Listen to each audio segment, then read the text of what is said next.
À l'origine, Accessa et sa plateforme Curo a été développée pour gérer des programmes de soutien aux patients.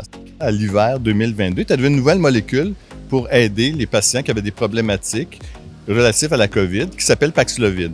Là, on a vu une opportunité pour nous de collecter de l'information pertinente à propos du Paxlovid, les résultats, les effets secondaires, les incidences diverses. Et on a offert à l'INES de collecter pour eux cette information-là. On leur a dit, écoutez, on a cette possibilité-là. Est-ce que ça vous intéresse? Un élément qui est important, c'est la qualité des données qui sont captées dans le domaine de la vie réelle. Donc, le type de registre ou le type de base de données qui va être générée. Ce qui est fantastique, c'est quand on peut anticiper ce qu'on a besoin de mesurer, puis que ce soit capté par des gens qui sont des experts, puis qui puissent avoir une information qui soit fiable et qui soit pertinente en fonction de la décision qu'on se pose. Ça, pour l'INES, c'est fondamental. L'autre chose qui rend l'offre de service Accessa unique, c'est l'accès qu'on a au réseau étendu des pharmacies communautaires.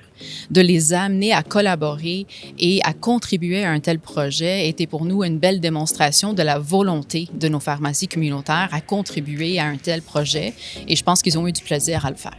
On a modulé la plateforme Curo, on a ramassé de l'information terrain hyper rapidement. Pour nous, la plateforme Curo est une plateforme très puissante, flexible, basée sur le web et assez intuitif à utiliser. L'implication de Vigilance Santé dans le produit Curo, c'est le développement des formulaires de saisie d'informations et aussi le stockage de l'information dans notre format de données structurées LECO. La norme ECO, c'est un standard de documentation pour stocker l'information clinique de à peu près n'importe quel événement qui peut arriver en pharmacie. On sait très bien que Curo est capable de collecter des données structurées, cliniques, en temps réel.